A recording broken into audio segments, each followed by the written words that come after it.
Assalamualaikum warahmatullahi wabarakatuh. Selamat pagi, siang, malam Bapak Ibu semua. Salam sejahtera buat kita semua. Mudah-mudahan semuanya dalam keadaan sehat walafiat. Salam jumpa dengan Diana dalam workshop implementasi Project Based Learning PJBL berbasis literasi. Baik, kali ini saya akan menyampaikan materi tentang literasi sains dan literasi digital. Oke, pertama kita pahami tentang literasi sains. Sebelumnya, mari kita berdoa menurut agama dan keyakinan masing-masing. Mohon izin saya mulai dengan basmalah. Bismillahirrahmanirrahim. Bapak Ibu yang berbahagia, tantangan kita saat ini seperti kita pahami bersama, kita sudah masuk ke era abad 21 dan ditandai dengan pesatnya perkembangan sains dan teknologi dalam bidang kehidupan di masyarakat, terutama teknologi informasi dan komunikasi. Dan ini sudah tidak kita bisa elakkan kembali. Siswa-siswa kita sudah terpapar teknologi, bahkan anak yang baru lahir pun sudah mengenal teknologi. Ya, sudah mengenal gadget dan lain sebagainya. Dan ini adalah tantangan ya buat kita semua. Kemudian kalau dikaitkan dengan data PISA, Program for International Student Assessment, ternyata kemampuan literasi sains peserta didik di Indonesia masih di bawah rata-rata jika dibandingkan dengan rata skor internasional dan secara umum berada pada tahapan pengukuran terendah PISA. Bapak Ibu bisa lihat di sebelah kanan kita ada tabel ya, di sini skor pencapaian PISA tahun 2012 sampai tahun 2018. Sains merupakan salah satu materi asesmennya dan terlihat pada tahun 2012 ada peningkatan ya, hasil di tahun 2015, tetapi mengalami penurunan di tahun 2018. Nah, mungkin ya di sini juga ada kecemasan juga ya. Literasi sains di Indonesia ini dipersepsikan hanya dalam pembelajaran IPA, dan pembelajaran IPA sebagian besar itu baru terbatas pada buku ajar atau buku teks. Sebagian besar memahami bahwa buku teks itu menjadi satu-satunya bahan ajar, sehingga pembelajaran IPA belum menerapkan pendekatan saintifik dan inquiry. Ya, semoga tidak ada dalam di kelas ini ya. Jadi pembelajaran IPA kalau hanya menggunakan buku teks saja, siswa hanya belajar menghafal ya, tapi tidak belajar untuk mencari tahu ya, atau melakukan penyelidikan dalam suatu hal yang terkait dengan sains. Oke, kemudian sains juga terdiri dari beberapa tingkatan ya. Ada tingkatan yang paling rendah ya, di mana sains itu disebut sains praktis fungsional, merujuk pada kemampuan seseorang untuk dapat hidup sehari-hari sebagai konsumen dari produk-produk sains dan teknologi. Ini dihubungkan dengan kebutuhan dasar manusia seperti makanan, kesehatan, dan perumahan. Lalu tingkatan berikutnya adalah tingkat tinggi, seperti literasi kewargaan, mengacu pada keterampilan seseorang untuk berpartisipasi dalam pengambilan keputusan dan menggunakan secara bijak terkait isu politik, ekonomi, sosial, budaya, dan kenegaraan. Nah, ini adalah tantangan dan peluang juga buat kita semua ya. Sebenarnya berlaku juga untuk literasi digital, di mana di era abad 21 ini kompetensi yang diharapkan muncul dan meningkat adalah kompetensi kritis, kreatif, komunikatif, dan kolaboratif. Oke, baik. Kita beranjak ke pengertian. Apa sih literasi sains itu? Ya, di sini ada berkaitan dengan kecakapan memahami fenomena alam dan sosial di sekitar kita. Yang kedua, kecakapan mengambil keputusan yang tepat secara ilmiah agar kita dapat hidup lebih nyaman dan lebih sehat. Ya, ini adalah dua pengertian literasi sains yang perlu kita pahami, di mana di sini kita mengenalkan atau memahamkan bagaimana fenomena alam dan sosial. Kemudian hal ini untuk apa? Dapat mengambil keputusan yang tepat tetapi secara ilmiah, ya, agar kita bisa hidup lebih baik, ya. Oke. Prinsip dasar. Prinsip dasar literasi sains yang pertama adalah konstekstual, berdasarkan realita. Kita sesuaikan dengan kearifan lokal dan perkembangan zaman. Kemudian sesuai dengan standar mutu pembelajaran yang sudah selaras dengan pembelajaran abad 21. Ya tadi ya, peningkatan kompetensi kritis, kreatif, kolaboratif, dan komunikatif. Ya, ini juga menjadi prinsip dari literasi sains. Yang keempat yaitu pemenuhan kebutuhan sosial, budaya, dan kenegaraan. Jadi literasi sains bukan berarti kita hanya membahas terkait dengan ilmu-ilmu alam saja, tapi juga yang bisa mengangkat ilmu-ilmu sosial, budaya, juga kenegaraan. Karena di sini kompetensinya yang akan dikembangkan bagaimana siswa kita menjadi lebih kritis terhadap dan peka terhadap lingkungannya. Ya, kemudian juga mereka menjadi pandai menyelesaikan masalah di lingkungannya. Ya, karena kegiatan sains itu bermulai dari pengamatan, kemudian yang terkait dengan saintifik, ya, pengamatan, kemudian banyak mencari tahu, penyelidikan, ya, lalu menganalisa sehingga membuat kesimpulan. Nah, kemudian prinsip dasar berikutnya adalah kolaboratif dan partisipatif, di mana siswa kita distimulasi juga harus dapat melakukan kegiatan bersama atau bekerja sama, ya, atau sering disebut dengan kolaboratif. Nah, kolaboratif dan partisipatif aktif. Oke, ruang lingkup literasi sains yang pertama, ya, kandungan literasi sainsnya, ya. Dalam dimensi konsep ilmiah, peserta didik perlu menangkap sejumlah konsep kunci untuk dapat memahami fenomena alam tertentu dan perubahan yang terjadi akibat perubahan manusia. Nah, ini banyak sekali yang bisa kita temukan, ya, Bapak Ibu, di mana kita bisa memahami khususnya ini misalnya terkait dengan fenomena alam terjadinya banjir. Nah, banjir itu tidak semerta-merta terjadi. Banjir itu pasti ada sebab dan akibatnya. Nah, perubahan alam yang seperti apa yang menyebabkan terjadinya banjir, lalu perilaku manusia yang mana yang membuat kejadian banjir. Jadi seperti itu terkait dengan kandungan literasi sains, ya. Kemudian yang kedua, proses literasi sains.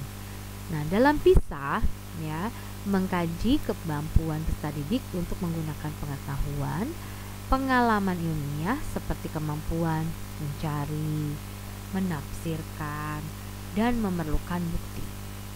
Jadi PISA menguji 5 proses semacam itu: mengenali pertanyaan ilmiah, mengidentifikasi bukti, menarik kesimpulan, dan mengkomunikasikan kesimpulan dan menunjukkan pemahaman konsep ilmiahnya.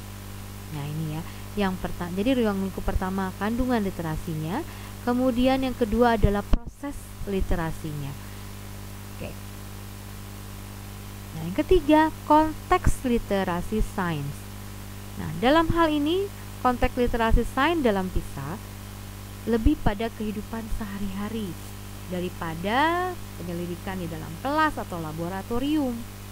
Jadi konteks sains di sini melibatkan isu-isu yang sangat penting dalam kehidupan secara umum, ya, seperti kesehatan, bencana alam, kualitas lingkungan, dan sumber daya alam. Ini sangat penting sekali dikaji, ya, dan karena berkaitan juga dengan kehidupan sehari anak-anak. Seperti yang contoh saya tadi tentang banjir. Karena banjir itu akan berdampak pada semua sektor, semua bidang, ya. Tapi banjir itu juga merupakan proses ilmiah, ya, alamiah, ya, bisa alamiah yang dibuat atau alamiah memang terjadinya karena memang sifat air. Ya, itu bisa dikaji secara mendalam ya, terkait dengan bagaimana mengajak anak-anak, menstimulasi anak-anak untuk memahami literasi sains yang berkaitan dengan kehidupannya sehari-hari. Nah, lalu indikator literasi sains di sekolah. Ya, kita dapat dikatakan berhasil atau sudah menggunakan literasi sains di sekolah, yaitu indikator yang pertama ada intensitas pemanfaatan dan penerapan literasi sains dalam pembelajaran. Kemudian jumlah pembelajaran sains berbasis permasalahan dan berbasis proyek. Oke. Kemudian jumlah pembelajaran non sains yang melibatkan unsur literasi sains. Kemudian jumlah produk yang dihasilkan peserta didik melalui pembelajaran sains berbasis proyek. Lalu jumlah dan variasi bahan bacaan literasi sains. Ya, kemudian frekuensi peminjaman bahan bacaan literasi sains, jumlah kegiatan literasi sains di sekolah, akses luring, akses situs daring yang berhubungan dengan literasi sains, jumlah kegiatan bulan literasi sains, alokasi dana untuk literasi sains, adanya tim literasi sekolah, adanya kebijakan sekolah mengenai literasi sains, dan jumlah penyajian informasi literasi sains dalam berbagai bentuk, misalnya alat peraga, infografis, dan lain sebagainya. Nah, ini adalah indikator-indikator literasi sains yang dilakukan di sekolah. Ya, silakan Bapak Ibu cermati apakah sudah melakukan ini, apakah sudah memiliki indikator-indikator ini. Ya, berarti kalau sudah banyak memiliki, mungkin lebih dari 3 atau 4, berarti bisa dikatakan literasi sains di sekolah Bapak Ibu sudah berjalan. Ya, di sini ya. Nah, terkait dengan pelatihan saya adalah terkait bagaimana kita membuat kegiatan project ya, membuat pembelajaran dengan project dan mengaitkan dengan literasi sains. Oke, seperti itu. Nah, ini adalah contoh-contoh kegiatan literasi sains. Nah, tadi ya, misalnya simulasi bencana alam. Nah, Bapak Ibu bisa dilihat, bisa diobservasi, dan apa kira-kira bencana alam yang rentan terjadi di lingkungan atau wilayah sekolah Bapak Ibu. Nah, di sana sebaiknya kegiatan simulasi tentang bencana alam yang rentan terjadi juga dijadikan kegiatan pembelajaran ya, dengan model project misalnya. Misal contoh tadi banjir ya, bagaimana siswa-siswanya sesuai dengan tingkatan dan jenjangnya mereka mengenal, mengetahui, memahami, menganalisis kenapa terjadi banjir di lingkungan mereka. Ya, bisa ini menjadi hal yang menarik ya. Bahkan di kelas tingkat tinggi bisa saja mereka membuat prototipe produk produk yang bisa mengendalikan banjir. Bisa memungkinkan seperti itu. Jadi setelah mereka memahami sifat air, kemudian kenapa banjir itu terjadi, lalu kemudian bagaimana apa saja sudah dilakukan pemerintah setempat untuk mengendalikan banjir dan lain sebagainya, setelah analisis sedalam-dalamnya, digali sedalam-dalamnya, lalu bisa saja tercetus ide gagasan membuat suatu produk untuk pengendalian banjir. Itu mungkin di kelas tinggi memungkinkan melakukan hal itu ya.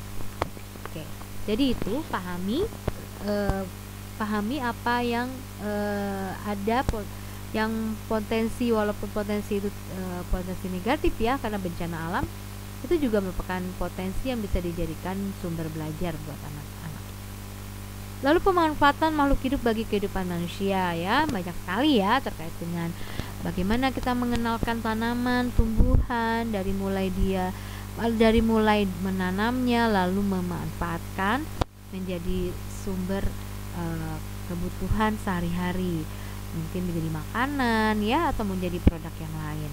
Nah, ini adalah kegiatan yang menarik ya, seperti yang pernah disampaikan nih oleh Bu Reni Kolowai ya dari Buton Tengah, Sulawesi Tenggara. Potensinya berbasis lingkungannya banyak sekali pohon mede ya, yang kemudian diolah biji metenya menjadi kudapan yang enak ya, biji mete aneka rasa. Nah ini kan ide yang menarik, gagasan yang hebat ya, dan dilakukan bukan dengan anak SMK tapi anak-anak SMA. Mereka membuat kudapan itu lalu menjualnya. Ada nilai ekonomis di sana. Adakah kegiatan literasi sains yang dimunculkan? Ada pastinya ya, karena makhluk hidup ya, dan beberapa potensi lingkungan alam yang ada itu bisa menjadi bagian dari produk sains ya, sampai memprosesnya dan demikian rupa. Oke, kemudian penggunaan teknologi sederhana bagi kehidupan manusia. Ini juga bagian dari literasi sains ya, bagaimana siswa kita sudah terbiasa dengan berbagai alat-alat teknologi sederhana yang ada di lingkungannya. Tidak hanya di sekolah tapi di lingkungan rumah ya, mereka dapat melakukan sesuatu dengan memanfaatkan teknologi yang sederhana yang mereka miliki. Seperti itu ya, misalnya teknologi sederhana yang seperti gunting, itu juga gunting bagian dari teknologi sederhana, itu bisa dimanfaatkan berbagai kegiatan untuk siswa-siswa. Nah ini juga bisa dijadikan bisa dijadikan kegiatan yang menarik buat mereka ya, dan masuk ke dalam kegiatan project. Lalu menganalisa dampak polusi. Nah ini lebih mantap lagi ya. Ini salah satu contoh kegiatan yang membutuhkan analisis tajam. Jadi mungkin ke sekolah dasar menengah bisa saja ya digali, mereka menggali ya polusi yang terjadi di sekitar mereka. Ya mungkin lebih cocok kalau memang di wilayahnya banyak polusi ya, bisa polusi air, bisa polusi udara ya, kemudian polusi tanah atau polusi yang lain. Nah, di sini mereka diajak mereka untuk berpikir, menganalisis dampak dari polusi. Kenapa terjadi polusi? Apa penyebabnya? Lalu bagaimana menghadapinya? Dan bagaimana mengurangi dampak polusi itu. Nah, ini adalah salah satu contoh kegiatan literasi sains yang sangat menarik ya untuk dilakukan di sekolah. Kemudian simulasi demonstrasi perilaku hidup bersih dan sehat. Tadi disampaikan literasi sains salah satunya adalah terkait dengan kesehatan. Ya, di sini mulai dari usia dini dikenalkan PHBS ya, perilaku hidup sehat. Dan ini sebaiknya juga bisa saja dibuat melalui kegiatan project ya. Karena perilaku hidup sehat itu tidak hanya terkait dengan mereka bagaimana hidup bersih dengan air bersih gitu ya. Kemudian bisa juga dengan mengenal makanan-makanan sehat dan bagaimana membuat makanan sehat, lalu bagaimana mereka juga sehat dengan kegiatan fisik ya, kegiatan olahraga dan lain sebagainya. Nah, kesehatan juga merupakan bagian dari literasi sains. Saya pernah punya contoh. Saya ada contoh ya, waktu di salah satu pengajar praktik punya ide yang menarik, yaitu adalah membuat tangki air untuk mendapatkan air bersih di sekolahnya. Jadi airnya ambil dari gunung lalu disalurkan sampai ke sekolah. Ya, ini melibatkan para siswa untuk menciptakan menciptakan alatnya atau menciptakan berbagai alat yang kemudian rangkaian alatnya, sehingga mereka memiliki wadah besar yang berisi air bersih dari gunung. Ini menarik sekali ya. Ini bisa dilakukan di sekolah bersama anak-anak. Ini adalah contoh-contoh kegiatan literasi sains. Nah, Oke, selanjutnya beranjak ke literasi digital ya. Udah dengan kata digital udah dipastikan ya, pasti berkaitan dengan teknologi, berkaitan dengan internet ya, kemudian alat-alat perangkatnya dan lain sebagainya. Nah, seperti apa literasi digital itu? Kenapa penting literasi digital itu dipelajari atau menjadi bagian dari kegiatan project juga? Nah, literasi digital akan menciptakan tantangan masyarakat dengan pola pikir dan pandangan yang kritis kreatif. Mereka tidak akan mudah termakan oleh isu yang provokatif atau menjadi korban informasi hoax atau korban penipuan berbasis digital. Nah, inilah pentingnya kita memahami literasi ya Bapak Ibu. Tidak hanya siswa, ya kita sendiri pun juga harus banyak menggali keterampilan literasi digital kita, sehingga setiap ada berita apapun kita tidak mudah mempercayainya ya, bahkan dengan tanpa kita berpikir ulang atau kita mencari tahu lagi, kita langsung sebarkan isu itu hingga terjadilah fitnah massal ya, informasi hoax menyebar kemana-mana. Itu kan tidak baik ya, akan menimbulkan kegaduhan nantinya. Kemudian juga terkait dengan banyak sekali penipuan online ya, banyak sekali. Nah, kita kalau buta digital sama sekali, nah ini akan berpengaruh sehingga kita juga bisa jadi korbannya gitu. Oleh karena itu, apalagi dari sisi guru dan orang tua, kita harus lebih pintar dari anak-anak ya terkait dengan digital. Jadi kita bisa mengecek mereka sudah melihat situs apa, kemudian aktivitas digital mereka tuh apa saja, apa yang mereka tonton sehari-hari dengan HP-nya, itu harus kita ketahui. Oleh karena itu, kita harus paling tidak kita tahu caranya mengecek sesuatu yang ada di handphone anak kita atau handphone siswa kita. Nah, kemudian yang kedua, literasi digital memacu individu beralih dari konsumen yang sifatnya pasif menjadi produsen aktif, baik secara individu maupun sebagai bagian dari komunitas. Nah, jika generasi muda kurang menguasai kompetensi digital, hal ini sangat beresiko bagi mereka untuk tersisih dalam persaingan memperoleh pekerjaan, partisipasi demokrasi, dan interaksi sosial. Nah ya, berarti betapa pentingnya memiliki kemampuan atau keterampilan literasi digital. Ya, selama ini kita hanya menjadi penikmat YouTube ya. Konten-konten YouTube kita nikmati gitu ya. Sampai berjam-jam kita lebih asik menonton konten-konten kreator ya, sesuai dengan selera kita. Nah, sekarang bagaimana kita membuatnya menjadi produsen yang aktif? Menjadi YouTuber itu sangat menjanjikan ya, makanya banyak anak sekarang pengen jadi YouTuber ya, dengan berbagai cara ya. Ada yang sensasional, ada yang memang bermanfaat, tapi banyaknya sensasional, membuat mereka kadang-kadang menyakiti diri mereka sendiri, bahkan memalukan diri mereka sendiri. Ada yang seperti itu. Banyak cara mereka untuk menjadi terkenal ya. Apalagi sekarang sudah ada aplikasi platform seperti TikTok kayak gitu ya. Nah, itu juga bisa jadi negatif, juga bisa jadi positif. Dan positifnya banyak yang sudah menggunakan untuk ajang jualan, ajang menyampaikan informasi, pengetahuan, ilmu dan lain sebagainya.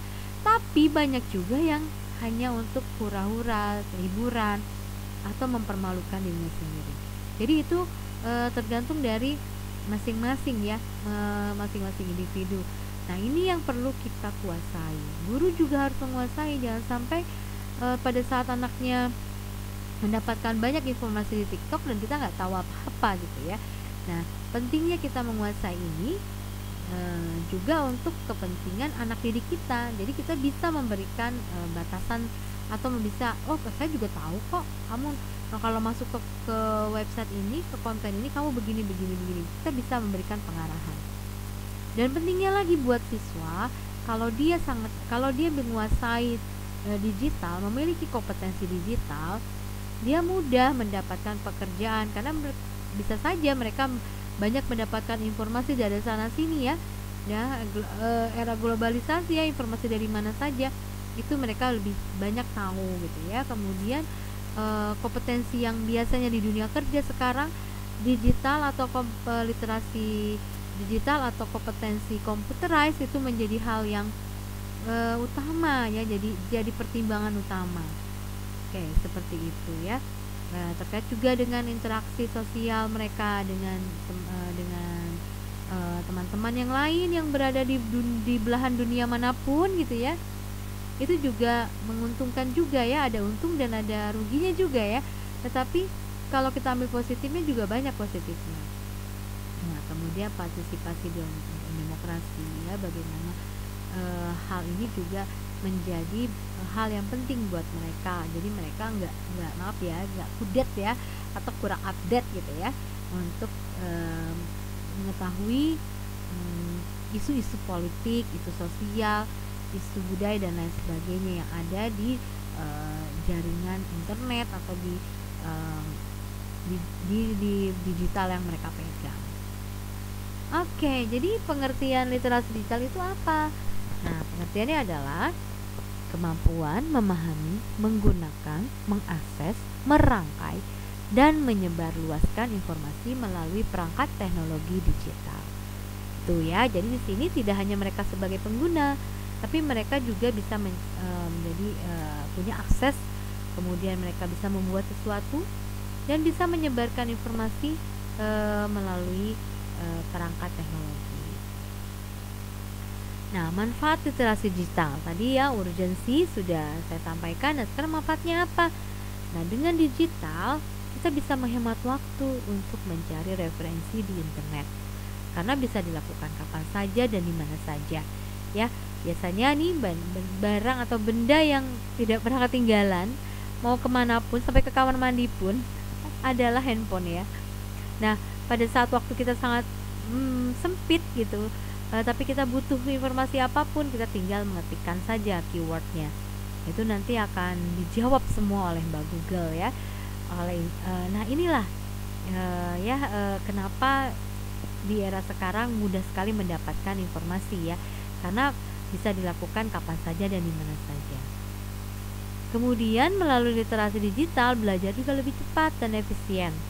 Mencari arti kata tertentu menggunakan aplikasi Kamus Besar Bahasa Indonesia secara daring itu mudah, atau mau translate dari bahasa Inggris ke bahasa yang lain, atau bahasa Indonesia ke bahasa yang lain, dan banyak sekali ya. Belajar jadi lebih cepat dan efisien tanpa kita harus mencari-cari dulu buku kamus kita ya, atau membeli dulu buku kamus gitu ya. Tapi hanya dengan satu genggaman gitu ya, di genggaman kita bisa belajar lebih cepat. Kemudian juga hemat biaya. Banyak situs aplikasi gratis di internet yang menawarkan diskon. Ini yang menarik ya kalau terkait dengan diskon. Tapi banyak juga yang gratis ya. Sampai ada juga satu situs yang dapat membuka akses jurnal. Itu juga sangat berguna buat teman-teman mahasiswa.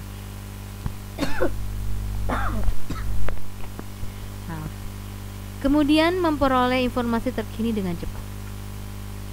Pastinya tadi ya, udah belajarnya cepat, informasi yang dapat juga cepat.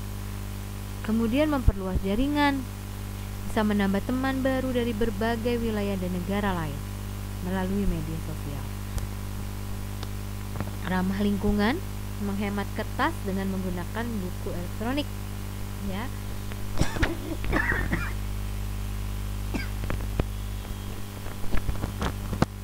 Membuat keputusan yang lebih baik, mencari tahu dan membandingkan harga sebuah produk melalui internet. Kemudian memperkaya keterampilan dengan membuat percobaan sains dengan melihat tutorial yang ada di internet. Luar biasa ya. Hanya dengan satu genggaman kita dapat belajar membuat video tutorial, atau kita dapat belajar cepat menggunakan video tutorial. Nah, terkait dengan sains atau apapun gitu ya, kita bisa juga melihatnya di tutorial di internet. Begitu mudahnya kita mendapatkan informasi melalui digital. Ada 8 elemen esensial untuk mengembangkan literasi digital. Yang pertama, kultural. Memahami ragam pengguna dunia digital. Nah, ini yang perlu kita pahami, bahwa banyak sekali pengguna digital itu ragamnya ya, dari sifat, karakter, latar belakang dan lain sebagainya.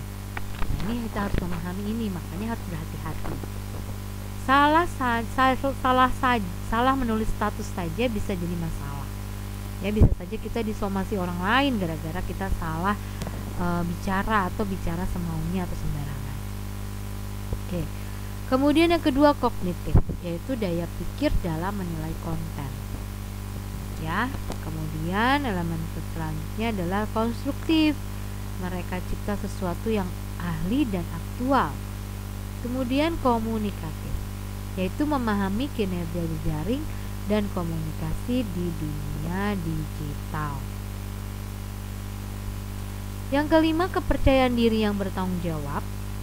Yang keenam, kreatif, bisa melakukan hal baru dengan cara baru. Yang ketujuh, kritis dalam menyikapi konten. Ya, 8, bertanggung jawab secara sosial. Nah, ini adalah 8 elemen esensial bagaimana mengembangkan literasi digital. Ya, jadi kita harus hati-hati di sini dan bertanggung jawab dengan apa yang sudah kita buat. Nah, ini adalah prinsip dasar literasi digital. Yang pertama tadi kultural, ya, kemudian kognitif, konstruktif, ya, komunikatif, kepercayaan diri, yakin dan percaya diri dengan karya yang kita hasilkan, dan mampu mempertanggungjawabkan. Jadi bagian dari 8 esensi tadi juga ya. Nah, ini dijabarkan sebagai prinsip dasar literasi digital. Kemudian kreatif, ya, berinovasi dalam berkarya sebagai wujud dari terpenuhnya rasa ingin tahu yang mendalam akan suatu hal. Kemudian kritis, mampu berpikir kritis terhadap sesuatu hal, bisa memberikan pendapat objektif dan menilai sesuatu dari sudut pandang yang berbeda. Seperti itu adalah 7 prinsip dasar dalam literasi digital. Oke, indikator literasi digital di sekolah. Bila sekolah Bapak Ibu sudah melakukan ini indikator ini berarti dikatakan sekolah Bapak Ibu sudah menggunakan literasi digital. Yang pertama, intensitas penerapan dan memanfaatkan literasi digital dalam kegiatan pembelajaran. Karena di kelas itu atau di luar kelas pun sudah menggunakan internet, ya. Kemudian anak-anak membuat kegiatan atau mencari sumber belajar dari internet, ya. Nah, kemudian tingkat pemahaman kepala sekolah, guru, tenaga pendidikan, dan siswa dalam menggunakan media digital dan internetnya sudah lebih baik, ya, tidak maksimal, mungkin tidak ada yang gaptek di sini. Nah, jumlah dan variasi bahan bacaan dan alat peraga berbasis digitalnya juga dimiliki, ya, dan bervariasi. Kemudian frekuensi peminjaman buku bertema digital, jumlah kegiatan di sekolah yang memanfaatkan teknologi dan informasi, jumlah penyajian informasi sekolah dengan menggunakan media digital atau situs laman, ya. Jadi mungkin saja sekolahnya mempunyai web sendiri, lalu websitenya ini menjadi media digital, ya, untuk informasi tentang sekolah, atau PPDB-nya sudah menggunakan digital. Ada jumlah kebijakan tentang penggunaan manfaatan teknologi informasi dan komunikasi di lingkungan sekolah. Oke, mungkin ada SOP-nya, bagaimana menggunakan WiFi yang bijak atau menggunakan gadget yang bijak di sekolah. Kemudian tingkat pemanfaatan dan penerapan teknologi informasi dan komunikasi dalam hal layanan sekolah, ya, sudah menggunakan e-raport, pengelolaan keuangan, Dapodik, pemanfaatan data siswa, kopi sekolah, dan lain sebagainya. Nah, ini adalah indikator literasi digital di sekolah. Contoh literasi kegiatan digital seperti apa? Yang pertama, siswa menggunakan aplikasi digital sebagai sumber belajar. Jadi bisa saja, ya, mungkin ada hybrid learning, blended learning, ya. Jadi misalnya pembelajarannya masih daring dan luring, menggunakan blended learning. Kemudian siswa juga dilatih membuat laporan tertulis melalui aplikasi digital ya, bisa dengan Wattpad ya. Bisa juga membuat laporan dengan bentuk video. Kemudian bisa juga mereka membuat laporan kemudian di-upload ke YouTube. Mungkin punya TV sekolah. Kemudian juga sekolah menyediakan kelas virtual ya, bisa menggunakan Google Classroom atau mungkin ada kegiatan daringnya dengan memanfaatkan Gmeet, Zoom. Nah, kemudian juga bisa juga membuat berbagai metode media pembelajaran berbasis TIK. Ya, misalnya membuat game edukasi seperti pelatihan yang saya berikan, ada membuat game edukasi. Nah, mula-mula kalau untuk kelas yang level PAUD dan sekolah dasar, gurunya nih yang membuat gamenya ya berbasis PowerPoint loh ya. Kemudian kalau untuk ke dasar menengah yang udah lebih bisa mereka menggunakan komputer lebih mahir lagi atau menggunakan terbiasa menggunakan PowerPoint, mereka bisa saja mereka dilatih untuk membuat game edukasi itu. Oke. Nah, warga sekolah memanfaatkan aplikasi digital untuk berkomunikasi. Nah, ini bisa juga ya, bagaimana misalnya kita sekarang kan sudah banyak yang menggunakan WhatsApp group ya, media sosial gitu ya, dan lain sebagainya, atau mungkin saja menggunakan web sekolah ya. Kemudian juga bisa memanfaatkan blog sebagai media portofolio kegiatan kelas dan sekolah. Nah, blog yang bisa digunakan, blognya bisa dibuat oleh per kelas atau mungkin per guru. Misalnya guru menyampaikan materinya melalui blognya, kemudian anak-anak bisa mempelajarinya di rumah. Ya, jadi bisa saja kegiatan sekolah itu dimasukkan ke dalam blog ya, jadi media portofolio untuk kegiatan sekolah. Lalu pihak sekolah juga aktif mengelola website ya, bisa saja nih website ini dikelola oleh anak-anak ya, oleh siswa ya, bisa saja ini bisa dilatihkan, atau mungkin ada pengelola web sendiri gitu ya, atau mungkin ada organisasi misalnya OSIS atau mungkin jurnalistik, tapi semua sudah menggunakan web. Itu kan keren ya untuk kegiatan literasi digitalnya. Oke, baik, itu saja yang ingin saya sampaikan terkait literasi sains dan literasi digital. Yuk sharing tentang literasi sains dan digital yang sudah dilakukan di sekolah Bapak Ibu, atau gagasan kreatif apa yang akan dilakukan melalui kegiatan pembelajaran dengan project based learning di sekolah masing-masing. Oke, baik, ini adalah quote-nya hari ini. Teknologi bukanlah apa-apa. Hal yang penting adalah kamu memiliki keyakinan terhadap orang lain, di mana mereka pada dasarnya baik dan pintar. Dan jika kamu memberikan mereka peralatan, mereka akan melakukan hal yang menakjubkan dengan alat-alat tersebut. Ini menurut Steve Jobs. Oke. Baik Bapak Ibu, terima kasih banyak atas perhatiannya. Kita akan berdiskusi di Telegram Group. Terima kasih, mohon maaf lahir batin kalau ada yang kurang berkenan. Mudah-mudahan ilmunya bermanfaat dan bisa kita terapkan di sekolah masing-masing. Kita tutup dengan hamdalah, alhamdulillahirobbilalamin, wabillahi taufik walhidayah. Wassalamualaikum warahmatullahi wabarakatuh.